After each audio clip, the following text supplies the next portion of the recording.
The dinosaur poem would have to wait. That's all I could think as I yanked my confused 9-year-old from the backstage lineup, ignoring his teacher's protests. Nolan's voice still echoed in my ear. Urgent. Terrified. Certain. Get out. Now. In 13 years of marriage, I'd never heard that tone from my steady, rational husband.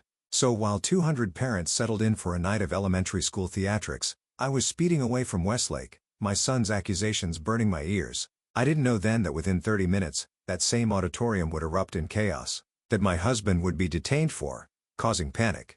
That my family would become both villains and targets in a conspiracy none of us understood yet.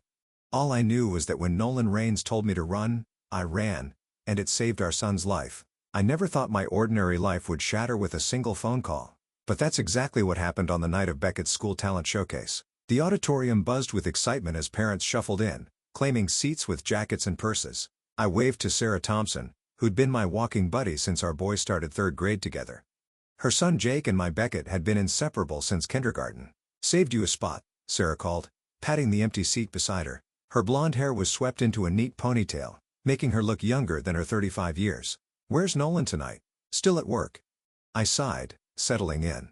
System crash at the district office. He promised he'd make it for Beckett's part if he could. My husband Nolan had been working late all week. As the lead IT specialist for our regional school board, he kept everything from attendance systems to security cameras running smoothly across 12 schools. Not glamorous work, but it paid our bills and kept him close to home. "Ryan's working late too," Sarah said, scrolling through her phone. Men and their excuses. I smiled politely, but didn't join in the complaint. Nolan wasn't making excuses. He'd never missed anything important in Beckett's life if he could help it. 9 years of perfect attendance at every milestone, from first steps to last week's baseball game. The lights dimmed as Principal Wilson walked onto the stage, tapping the microphone. "Welcome, parents and family members, to our annual Spring Talent Showcase." While enthusiastic applause filled the room, I glanced at my phone. No messages from Nolan yet. Across town, Nolan Raines stared at his computer screen, rubbing his tired eyes.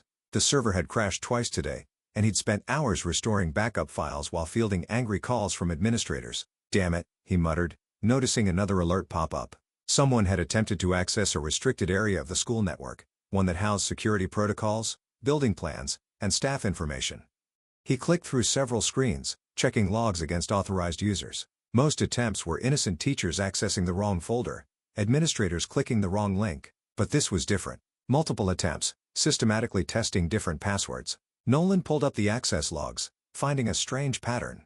Someone had downloaded the complete floor plans for Westlake Elementary, Beckett School, 3 times in the past week. The timestamp showed activity at 2 a.m. on Tuesday, then again, Wednesday evening. The surveillance system log showed something even more disturbing. A 4-hour gap in the camera feed covering the east entrance of the school 3 nights ago. Not a malfunction. Deleted. Nolan's throat tightened. He dialed his supervisor's extension. "Greg, it's Nolan. I'm seeing some unusual activity in the system. Someone's been accessing restricted files for Westlake."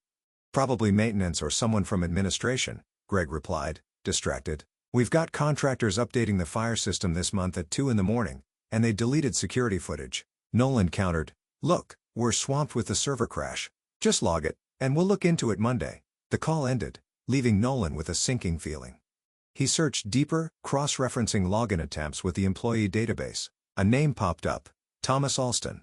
Tommy. Nolan remembered him, a former IT assistant let go 8 months ago after a mental breakdown in the staff lounge. He'd thrown a chair through a window, screaming about being watched. The official reason for termination was health concerns, but everyone knew the real story. Tommy had vanished after that. No forwarding address, no social media presence. Nolan's hands moved frantically across the keyboard, checking what else Tommy might have accessed. A ping from the school's financial system caught his attention.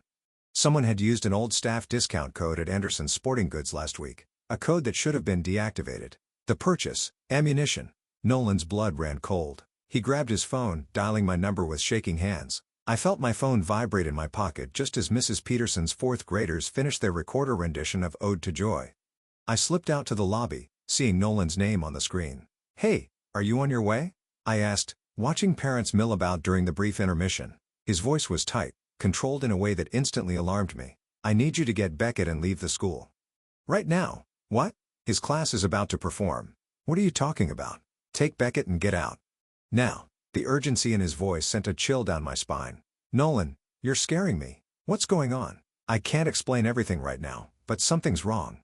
Something dangerous. Please, Elle, trust me. I peered back through the auditorium doors. Beckett's class was lining up at the side of the stage, his small frame fidgeting with excitement in his blue button-down shirt. The one he'd picked out specially. "This is crazy," I whispered, torn between rationality and the fear in my husband's voice. "Is this some kind of joke?" "It's not a joke, Elle. Trust me." Now, something in his tone, raw, desperate, made my decision. I pushed through the side door leading backstage, ignoring the staff-only sign. Kids in colorful costumes looked up in surprise as I rushed past. I spotted Beckett in the lineup, practicing his lines under his breath. "Beck, honey, we need to go," I said, grabbing his hand. "Mom." He pulled back, eyes wide with embarrassment. "I'm about to go on. I'm sorry, baby. It's an emergency." I knelt to his level, keeping my voice steady despite my racing heart. "Dad needs us." His teacher, Ms. Rivera, approached with concern. "Mrs. Raines? Parents aren't allowed backstage during the performance." "Family emergency," I said, already pulling Beckett toward the exit. "I'm sorry." We burst through the side door into the cool spring evening as the auditorium erupted in applause behind us. Beckett dragged his feet, confusion turning to anger. "Mom, what's happening?" I practiced for weeks. I squeezed his hand, scanning the parking lot as we hurried toward our car. "Dad called. Something's wrong, and he asked us to leave." "But my dinosaur poem, everyone's going to see it except me." My phone rang again as I fumbled with the car keys. "Nolan, we're out," I said, my voice shaking. "Now tell me what the hell is going on." "Elle, are you clear of the building?" Nolan's voice crackled through the speaker. "Yes, we're in the parking lot." Beckett's upset, and I'm completely. The call dropped, leaving me staring at a blank screen. I tried calling back, straight to voicemail. "Mom?" Beckett's voice was small in the passenger seat. "Is Dad okay?" I forced a reassuring smile. "He's fine, honey, just having some phone trouble." I turned the key, the engine roaring to life. "Let's go somewhere safe while we figure this out." As we pulled away from the school, I watched parents still streaming into the auditorium, completely unaware. What did Nolan know that they didn't?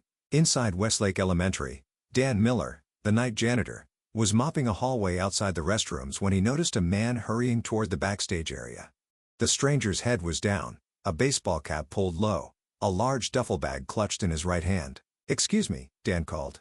"That area's restricted during the showcase." The man quickened his pace, disappearing through the door without responding. Dan frowned, reaching for his radio. "Hey, Jeff, there's someone heading backstage, who doesn't look like he belongs. Dark jacket, baseball cap, carrying a big bag." Static answered him. He tried again, then noticed the security camera in the corner. Its usual red light was off. Something wasn't right. My hands trembled on the steering wheel as I drove aimlessly, putting distance between us and the school. Beckett had gone quiet, staring out the window. "Where are we going?" he finally asked. "I'm not sure yet," I admitted. The truth was, I had no plan, just blind trust in Nolan's warning. I pulled into a gas station parking lot and tried Nolan again. Still nothing. Making a decision, I dialed 911. 911, what's your emergency? I hesitated, suddenly aware of how crazy I would sound. My husband called me from the school district office. He told me to take our son and leave his school immediately. He sounded scared. "Is there a specific threat you're reporting, ma'am?" "I don't know." The call dropped. But my husband wouldn't panic without reason. "What school is this regarding?" "Westlake Elementary. The spring showcase is happening right now." "And your husband works there?" "He is the IT specialist for the district. He saw something on his computer, something that scared him." The dispatcher's tone shifted slightly. "We'll send officers to check it out." "Where are you now?" "At the Shell station on Maple." "Stay there. An officer will come to speak with you." I hung up, feeling oddly like I just made things worse. What if it was nothing? What if Nolan was wrong? Back at Westlake, Mrs. Diana Holcomb was helping fourth graders adjust their costumes when she noticed an unfamiliar duffel bag beside the prop table. "Whose bag is this?" she asked, looking around at the children. No one claimed it. Assuming a parent had left it, she unzipped it to check for identification. What she saw made her blood freeze. Wires. A timer. Metal pipes. Her scream pierced the backstage chatter. Children turned, confused, as she backed away. "Everyone out," she yelled. "Now!" Principal Wilson rushed backstage. "Diana, what's happening?" She couldn't say the word with children present. "Call 911. We need to evacuate." Wilson looked at the bag, his face draining of color. He ran to the stage, interrupting a performance. "Ladies and gentlemen," his voice shook despite his effort to remain calm. "We need to evacuate the building immediately. Please proceed calmly to the nearest exit. For one heartbeat, the audience sat frozen in confusion. Then someone shouted, "Bomb," and chaos erupted. Parents scrambled from their seats, some rushing toward the stage to find their children, others pushing toward exits. Teachers tried desperately to maintain order as students scattered in panic. Outside, the first police cars arrived. Sirens wailing. I was still sitting in the gas station parking lot, trying to comfort Beckett when my phone buzzed with text messages from other parents. Something happening at school. Police everywhere. They found something backstage. My stomach dropped. No one had been right. Mom? Beckett watched my face change. What's wrong? Before I could answer, a police cruiser pulled up beside us. A young officer approached, hand resting casually on his belt. "Mrs. Rains? I'm Officer Taylor. Dispatch said you called about a concern at Westlake. My husband warned me." I started, but was interrupted by the officer's radio crackling to life. "All units to Westlake Elementary. Suspicious device found on premises. Evacuation in progress." Officer Taylor's demeanor changed instantly. "Stay here," he ordered, rushing back to his vehicle. I watched him speed away, lights flashing, as Beckett grabbed my arm. "Mom, what's happening? Is someone trying to hurt my school?" I pulled him close, my mind racing. "I don't know, sweetie, but Dad knew something was wrong, and he kept us safe." When Nolan arrived at Westlake, the scene was chaos. Parents frantically searching for children, kids crying, police establishing a perimeter. He pushed through the crowd, flashing his district ID. My wife and son were inside. Ellen Beckett Rains. "Sir, step back," an officer directed. "We're accounting for everyone now." "I'm the one who reported the threat. I work for the district." Nolan's voice rose. "I saw the security breach. I called my wife to get out." His words caught the attention of a detective, who approached with narrowed eyes. "You knew about this beforehand?" The detective gestured for another officer. "We need to talk." Before Nolan could explain, he was being escorted to a police cruiser, hands secured behind his back. "This is insane," he protested. "I was trying to prevent this." "Save it for the station," the detective replied coldly. From across the parking lot, Sarah Thompson spotted Nolan being detained. She filmed it on her phone, immediately posting, "They just arrested the guy who caused the panic at Westlake." By nightfall, the story had spun wildly out of control. Local news vans lined the street outside the police station. The headlines scrolling across screens read, "IT specialist detained after school evacuation, false alarm or real threat?" I sat in our living room, Beckett finally asleep upstairs, watching in horror as a reporter speculated about Nolan's involvement. Sources say Rains warned his wife minutes before the device was discovered, raising questions about his knowledge of the threat. My phone rang. "Tessa, my sister. Elle, what the hell is happening? Ryan just called and said Nolan's been arrested. He's being questioned." I corrected, though I wasn't sure of the difference anymore. "He saw something on the school's network. He was trying to protect us. The news says it might have been a hoax." "What? No? There was something there. All the parents are talking about it." "Well, the police aren't confirming what they found. Just a suspicious device." I hung up feeling sick. How had Nolan become the villain in this story? An hour later, I was pacing the kitchen when headlights swept across our front window. I ran outside to find Nolan climbing wearily from a police cruiser. "Nolan." I threw my arms around him. "What happened? Are you okay?" He looked exhausted, his eyes hollow. "They think I overreacted. That I caused a panic over nothing. But the bag, everyone's saying they found something. They're calling it a device of concern, not confirmed as explosive. The bomb squad took it. But," the detective kept asking if I was trying to prove a point about school security. We went inside, where Nolan collapsed onto the couch, head in his hands. "They're watching the wrong personnel. Tommy Alston is still out there. And I think he was targeting that showcase specifically." I sat beside him, taking his hand. "The police have to believe you now. They don't want to. It's easier to blame the paranoid IT guy than admit someone breached their security." A car engine rumbled outside, then went quiet. I peeked through the blinds to see a black sedan parked across the street. "Nolan," I whispered, "there's someone watching our house." He didn't even look up. "I know. They followed me home." I checked on Beckett, finding him awake, sitting up in bed. "Is Dad home?" he asked, clutching his stuffed dinosaur. "Yes, honey, everything's okay now." I sat on the edge of his bed. "Try to get some sleep." "Mom, there was a man at school this week. He was asking us questions." My heart skipped. "What man? What did he ask you?" "He said he was a new security guard. He wanted to know which doors we use at recess and if the teachers check the bathrooms after lunch." I kept my voice steady despite my rising panic. "What did he look like?" "Skinny, with a big red beard, and a funny laugh." "Tommy Alston. It had to be." I kissed Beckett's forehead. "Thank you for telling me." That's important. Downstairs, I repeated Beckett's story to Nolan. His face hardened. Tommy was there, scoping the place out. The police need to know this. Will they believe a 9-year-old when they didn't believe you? Before he could answer, my phone pinged with a news alert. School board issues statement. No credible threat found at Westlake Elementary. Morning brought a false sense of normalcy. Nolan was released without charges, but the damage was done. The news had painted him as either paranoid or a hoaxer, and the black sedan remained parked down the street, a silent reminder that we were being watched. Beckett stayed home from school. The district had canceled classes for the day, citing an abundance of caution, while simultaneously assuring parents that no real danger had existed. This doesn't make sense, I said, reading the school board's official statement on my phone. Due to an overreaction and false alarm, no threat was ever confirmed at Westlake Elementary. But they evacuated the entire school. Teachers were screaming. Nolan looked up from his laptop. They're covering it up. I can't access any of my reports from yesterday. Everything's been wiped. Can they do that? Someone with administrative privileges can. And guess who sits on the school board? Chief Wilson, the police chief's brother. I paced our kitchen, fury building. So, we're just supposed to pretend nothing happened? That you imagined everything, until I can prove otherwise. He lowered his voice, glancing toward Beckett's room. Someone very powerful wants this buried. My phone rang, an unknown number. Mrs. Raines? This is Diana Holcomb. I teach 4th grade at Westlake. I recognized the name immediately. The teacher who found the bag. Mrs. Holcomb, are you okay? I heard you were the one who I shouldn't be calling you, she interrupted, her voice barely above a whisper. But I saw the news. What they're saying about your husband isn't right. What did you see? I found that bag. It wasn't just wires and pipes. There was a timer and a cell phone taped to it. She paused. And I wasn't the only one who saw it. Ask them why the bomb squad took it if it was nothing.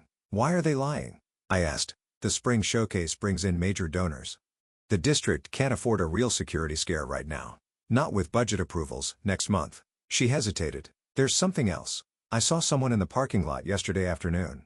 A man I recognized, Tommy Alston. He used to work for the district. My blood ran cold. Red beard?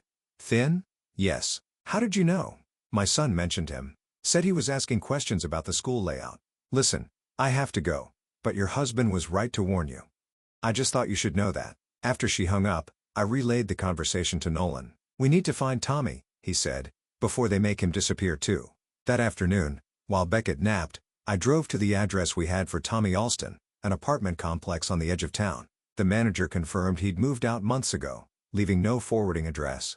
As I returned to my car, a woman approached early 30s, dark circles under her eyes, hospital scrubs under her jacket. You're looking for Tommy? She asked cautiously. Yes. Do you know him? I'm Kiara, his wife. She glanced around nervously. Ex-wife, technically, though the divorce isn't final. Do you know where he is? No. And that's probably for the best. She hugged herself against the spring chill. Why are you looking for him? I weighed my options, then decided on honesty. My husband works IT for the school district. He thinks Tommy might have been involved in what happened at Westlake yesterday. Kira's face paled. Oh, God. He actually did it. Did what? What do you know? She led me to a bench nearby. After they fired him, Tommy changed, became obsessed with revenge. He kept saying, they'll regret it. I'll make them all sorry. Regret firing him? It was more than that. Tommy believed he discovered something. Corruption in the school board, missing funds, falsified safety reports. When he tried to report it, they dismissed him as mentally unstable. Was he? I asked carefully. Tommy has issues, but he's not delusional. He showed me documents, maintenance budgets that never went to actual repairs, security upgrades that were approved but never installed. She looked down. Then, he started talking about making a statement. Something public that couldn't be ignored. Like an attack on a school event. She nodded, tears forming. I tried to get him help. I really did. But he disappeared 2 months ago. She reached into her purse, handing me a crumpled note. He left this. The handwritten message chilled me. When they see what happens when they cut corners, no one will be able to look away. Have you shown this to the police? I tried. They said it was too vague to be a threat. Kira wiped her eyes. Is anyone hurt? No. They evacuated in time. Thank God. She stood to leave. I have to get to work. But Mrs. Raines? Be careful. Tommy wouldn't have done this alone.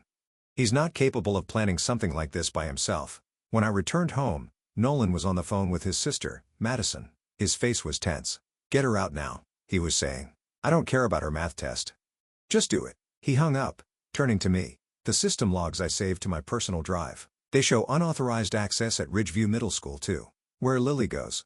Lily, our 11-year-old niece. You think there's another target? I think Tommy wasn't working alone. He showed me his screen. These breaches are too sophisticated. And look at this. The school board approved budget cuts to security systems at both schools last year, despite recommendations against it. Tommy's wife said he claimed to have found corruption in the board. Nolan's eyes widened. You found Kira? I nodded, sharing what she'd told me. As I finished, his phone buzzed with a news alert. Breaking, former school district employee arrested in connection with Westlake incident. The article showed Tommy's mugshot, thin face, wild red beard, hollow eyes. They got him, I whispered. Too easy, Nolan said, skimming the article. He was picked up at a bus station, carrying plans at the school. It's like he wanted to be caught. My phone rang. Madison? Don't good, we got Lily out just in time. They found another device in the girls' bathroom at Ridgeview. They're evacuating now. I put the phone on speaker, so Nolan could hear. Is everyone okay? He asked. Yes. But, the police are saying it's connected to what happened at Westlake, that Tommy Alston had accomplices. After we hung up, Nolan and I sat in stunned silence, the reality sinking in. Someone on that board knows more than they're saying. I finally said, we need to go public with what we know. Who would believe us? The official story is already out there. Troubled ex-employees seeking revenge. Case closed. Then we find someone who'll listen. A journalist. Nolan looked uncertain. We're being watched. Our phones are probably compromised. Then we'll be careful. I reached for my laptop. There's a reporter at the Herald, Angela Martinez. She exposed that corruption scandal at the mayor's office last year. It's risky. Riskier than doing nothing? Tommy said he wasn't alone.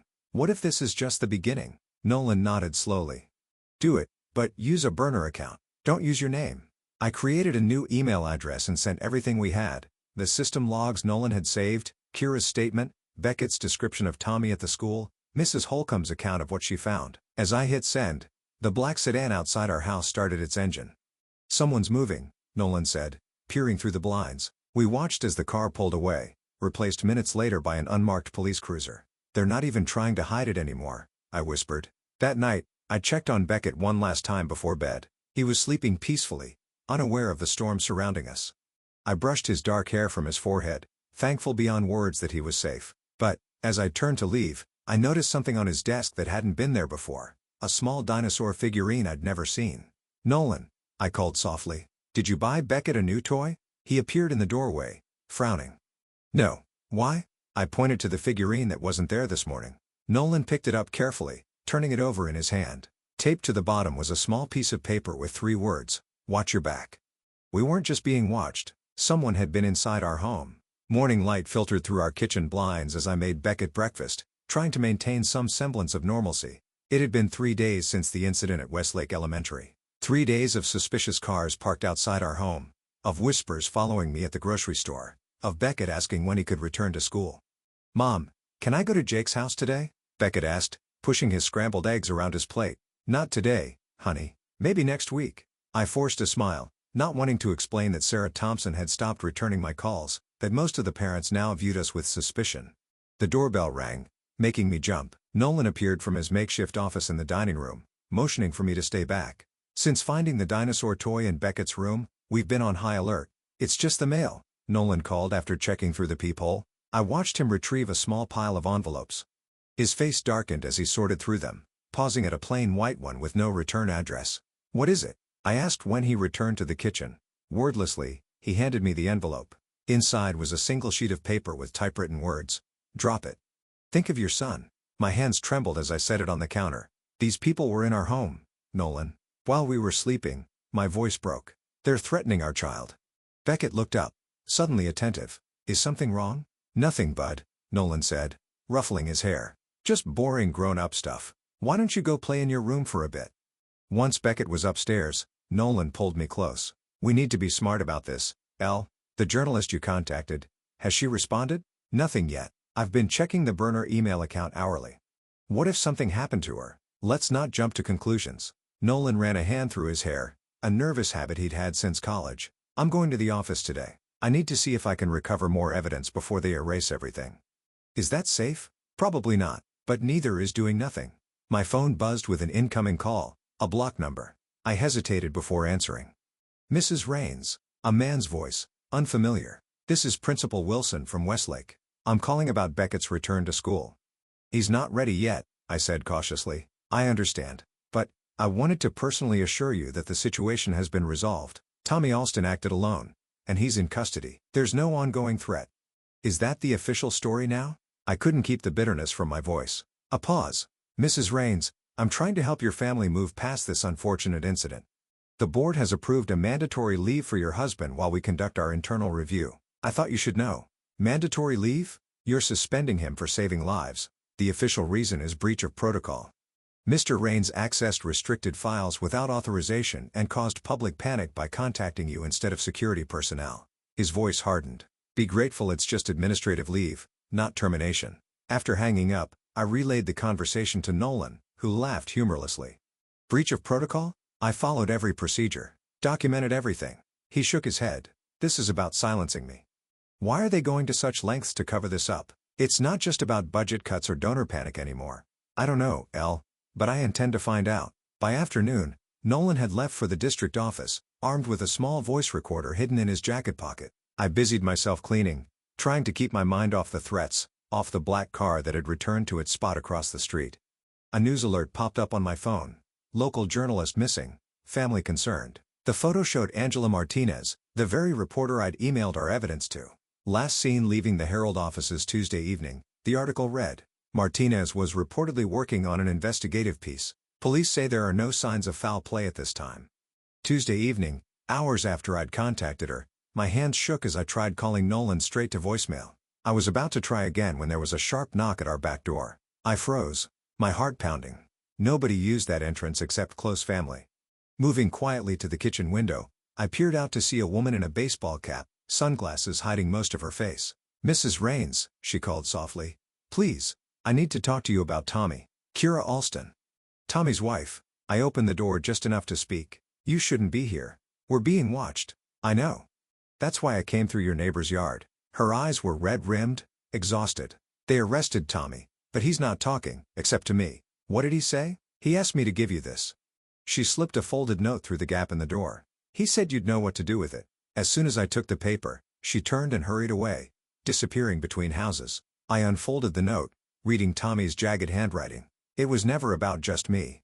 "Check the school's safe room camera." The safe room, a reinforced classroom designed as a shelter during emergencies. Every school in the district had one after the county passed security measures 3 years ago. I tried Nolan again. Still nothing.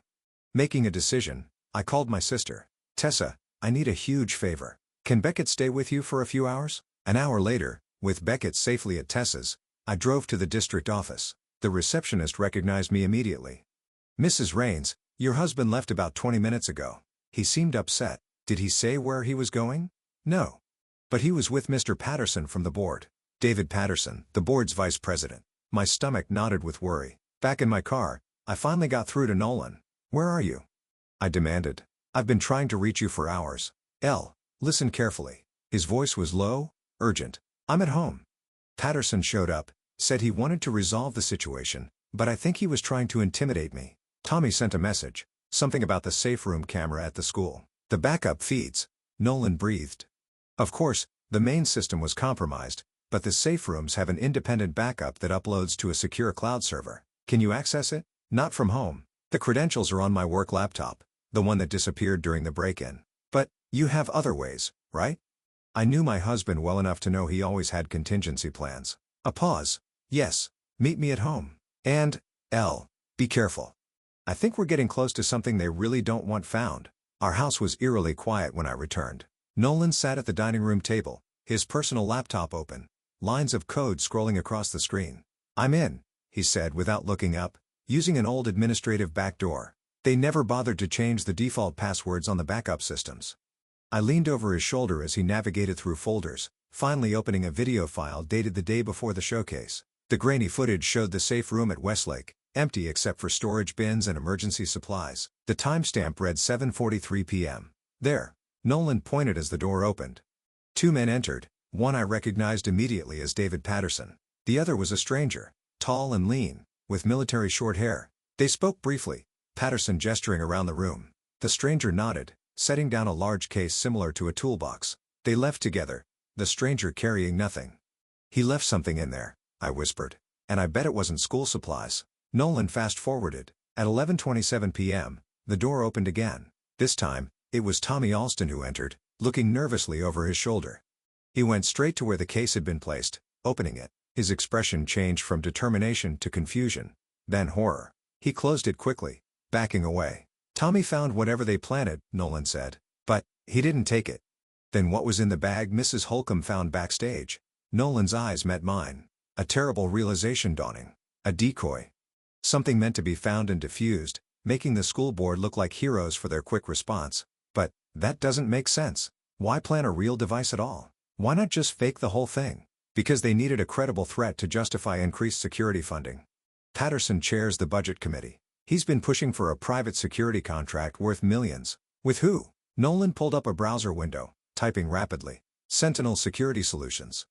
Founded by former military personnel specializing in school safety systems. He clicked on the company's leadership page, and look who's their chief of operations. The same man from the video, identified as James Reeves, former Army Ranger. "They staged a threat," I said. "The pieces falling into place. Used Tommy as a scapegoat. But he wasn't supposed to find that device in the safe room. And now they're trying to bury it all. The missing journalist, the threats, my suspension, they're eliminating loose ends." My phone rang. "Tessa, there's a man here asking about Beckett. He says he's from the school, but I've never seen him before." My blood ran cold. "Don't let him in. Call the police. We're on our way." As we grabbed our keys, Nolan's laptop pinged with an email alert. He glanced at the screen. "It's from the district attorney's office. They want to meet tomorrow to discuss the situation. We need to go public with this now," I said. "Before they can stop us." Nolan nodded grimly. "The school board meeting is tomorrow night. Live streamed to the whole district. Then, that's our moment." The district attorney's office was housed in a red brick building downtown, its imposing columns designed to inspire confidence in the justice system. As we climbed the steps the next morning, I felt anything but confident. Kevin Walsh, the DA, met us in his wood-paneled office, his smile not reaching his eyes. "Mr. and Mrs. Raines, thank you for coming in." He gestured to the chairs opposite his desk. "I understand you've had a difficult week." "That's putting it mildly," Nolan replied. "Our home was broken in two, our son threatened, and a journalist we contacted has vanished." Walsh's expression remained neutral. "Strong allegations. Do you have evidence of these claims?" I pulled out the threatening note we'd received. "This was in our mailbox yesterday. Our son found a threatening message in his room the night before." "And you believe this is connected to the incident at Westlake?" "We know it is," I said firmly. "Just like we know Tommy Alston is being framed as a lone wolf when he's actually a pawn in David Patterson's security contract scheme." Walsh's eyebrows rose slightly, the first genuine reaction we'd seen. "That's quite a theory." "It's not a theory," Nolan said, placing a flash drive on the desk. "We have the backup security footage showing Patterson and James Reeves from Sentinel Security planting something in the school's safe room the night before the showcase." Walsh picked up the drive, turning it over in his hand. "I'll review this, of course. But I must caution you against making public accusations without proper verification. We're telling you so you can do your job." I leaned forward. "Investigate Patterson. Look into the connection between the board and Sentinel. Find Angela Martinez, the missing reporter?" Walsh's tone was dismissive. "She's not missing. She's on assignment in Chicago. Her office confirmed it this morning." Nolan and I exchanged glances. Either Walsh was lying, or someone was covering Angela's absence. "We're going public tonight," Nolan said at the board meeting. "People deserve to know what really happened and what was planned." Walsh's smile disappeared entirely. "I wouldn't advise that. Not while there's an ongoing investigation. It could be seen as obstruction." "Investigation into what?" "Tommy's already in custody. The case is supposedly closed. There are complexities you're not aware of." Walsh slid the flash drive into his desk drawer. "Give me 48 hours to review your evidence. Stay quiet until then." "And if we don't?" I challenged. His eyes hardened. "Then I can't guarantee your family's safety, from legal consequences or otherwise." The threat hung in the air as we left his office, shaken but more determined than ever. "He's with them," Nolan said once we were in the car. "Or at least, he's been convinced to look the other way." "Then we stick to the plan. Tonight, we expose everything." The school board meeting was held in the Westlake Elementary Auditorium, the very room that had been evacuated days earlier. Rows of chairs faced the stage where board members sat behind a long table, David Patterson at the center. We arrived early, taking seats near the back where we could observe everyone entering. Parents filled the room, many casting suspicious glances our way. "Did you reach Mrs. Holcomb?" I whispered to Nolan. He nodded. She'll be here. So will Kira. At precisely 7 p.m., Patterson called the meeting to order, his voice echoing through the sound system. Before we address the agenda, I'd like to thank everyone for their calm response to last week's incident.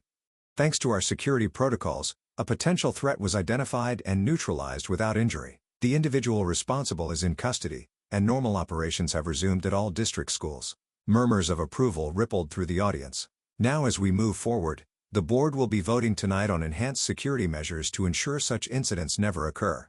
I'm pleased to introduce James Reeves from Sentinel Security Solutions, who will outline the proposed upgrades. The tall man from the video stepped to the podium, his polished manner exuding authority. Thank you, Mr. Patterson. In light of recent events, Sentinel has developed a comprehensive security package tailored to this district's needs. As Reeves detailed surveillance systems, armed personnel, and proactive threat assessment, I felt a tap on my shoulder. Diana Holcomb slid into the seat behind us.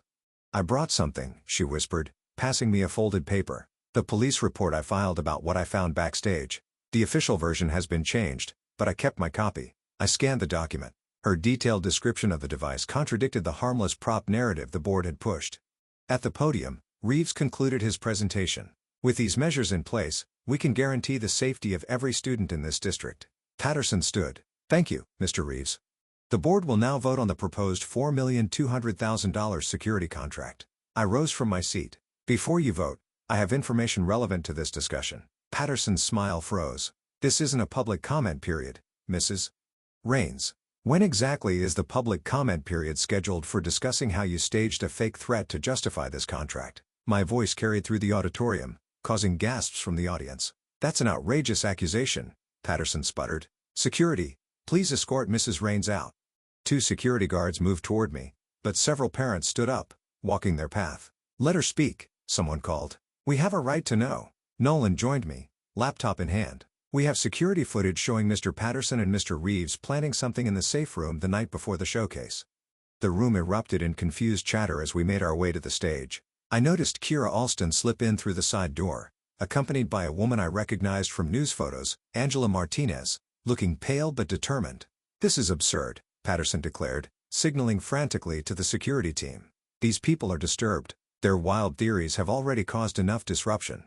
Then you won't mind if we play this footage for everyone? Nolan connected his laptop to the projection system before anyone could stop him. The grainy video appeared on the screen behind the board members, showing Patterson and Reeves entering the safe room. The audience fell silent, watching. That proves nothing, Patterson scoffed.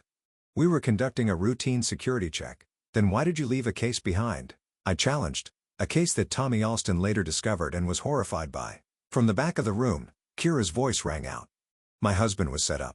He found a device and tried to remove it before anyone got hurt. Angela Martinez stepped forward, recorder in hand. I've spent the last 3 days interviewing Tommy Alston in custody. He's provided a full statement describing how he discovered the device and attempted to disarm it. Where have you been? I asked her. Your office reported you missing. Detained by private security contractors, she replied, glaring at Reeves, until a sympathetic guard helped me escape this morning. Mrs. Holcomb stood up next. I found the device backstage. It wasn't a hoax. It had wires, a timer, and a detonator. I have my original police report right here, before it was altered. The room was in chaos now, parents demanding answers, board members shifting uncomfortably in their seats. Mrs. Rains, a small voice called from the side of the stage. Beckett had slipped away from Tessa, who stood nervously at the auditorium entrance. Beckett, honey, go back to Aunt Tessa, I urged. But he stepped forward, eyes fixed on Reeves. That's him, the man who told me to leave through the side door before the play. Reeves paled visibly, while Patterson lunged for the microphone. This meeting is adjourned. Everyone, please. The doors at the back of the auditorium burst open. Police officers streamed in, led by a tall woman in a suit, FBI. Judging by the badge she held up. David Patterson, James Reeves, she announced. You're under arrest for conspiracy, endangerment of minors, and obstruction of justice. As the agents handcuffed the stunned board member on live stream, a strange calm washed over me. The truth was finally out. For months past, summer gave way to early autumn, painting our new neighborhood in shades of gold and crimson. We'd moved across town, away from the memories and lingering stares. Our new house was smaller, but it felt safer. A fresh start. I stood in our kitchen, unpacking the last of the boxes, when Nolan came in with the mail. Letter from the district, he said, handing me an official envelope. Inside was a formal reinstatement notice, along with a substantial back paycheck. After Patterson's arrest, the investigation had expanded, revealing a network of corruption that reached beyond the school board to the mayor's office. 5 officials now face charges, including D.A. Walsh. "Are you going back?" I asked, studying Nolan's face. "I don't know." He looked out the window at Beckett, who was shooting baskets in our new driveway. "Part of me wants to make sure their security is actually fixed this time. The other part never wants to set foot in that office again." The truth had emerged in pieces over the summer. Patterson and Reeves had indeed planted a real device in the safe room, one designed to create panic but cause minimal damage. Their plan was to discover it during the showcase, evacuate the school, and emerge as heroes, justifying the massive security contract with Sentinel. What they hadn't counted on was Tommy Alston finding it first. Tormented by guilt over not reporting what he'd found immediately, Tommy had returned the next evening to remove the device, only to be spotted by the janitor. In his panic, he'd left the bag backstage, creating the very chaos Patterson had planned, just not on his terms. "The Tribune called again," I said. "They want an exclusive interview." "What did you tell them?" "The same thing as always, no comment." We declined all interview requests, focusing instead on helping Beckett heal. The attention had been overwhelming at first. News vans, social media speculation, even a Hollywood producer inquiring about rights to our story. All we wanted was normalcy. "PDA meeting tomorrow," Nolan reminded me, changing the subject. "Are you still going?" I nodded. After everything that happened, I'd become more involved in school safety, joining the newly formed Parent Watchdogs Committee at Beckett's new school. We worked directly with administration on security protocols, ensuring transparency and accountability. "First day back for Beckett on Monday," I said, watching our son dribble his basketball. "How? What do you think he'll do?" The transition had been difficult. Nightmares, separation anxiety, a lingering fear of crowded spaces. But kids are resilient. Week by week, the old Beckett had begun to re-emerge, laughing more, worrying less. "He'll be okay," Nolan said with quiet confidence. "He's stronger than we give him credit for." The doorbell rang. We both tensed, an old reflex that hadn't quite faded. "I'll get it," Nolan said, moving cautiously to the front door. He returned moments later with a small package. No sender information. We examined it carefully before opening it. Paranoia was our new normal. Inside was a plain, white envelope. I held my breath as Nolan slid out a photograph, the empty auditorium at Westlake Elementary, sunlight streaming through high windows. A single word was written on the back: "Safe." "Who would send this?" I whispered. "Maybe Mrs. Holcomb or one of the parents from the committee." Diana Holcomb had become an unexpected ally, testifying against Patterson and advocating for the teachers who'd been silenced. Many families had reached out after the truth emerged, apologizing for doubting us. Even my sister, Tessa, who'd initially accused me of overreacting, had become our strongest supporter. She'd been the one to alert the FBI after witnessing this strange man asking about Beckett at her house. "It doesn't matter who sent it," I said, setting the photo on our new mantle. "What matters is that it's true. The kids are safe now." That evening, we drove along the coast, windows down, music playing softly. Beckett dozed in the back seat, exhausted from an afternoon of play. Nolan reached across the console and took my hand. "You know what I keep thinking about?" he asked. "What? That phone call? If you hadn't answered? If you hadn't listened?"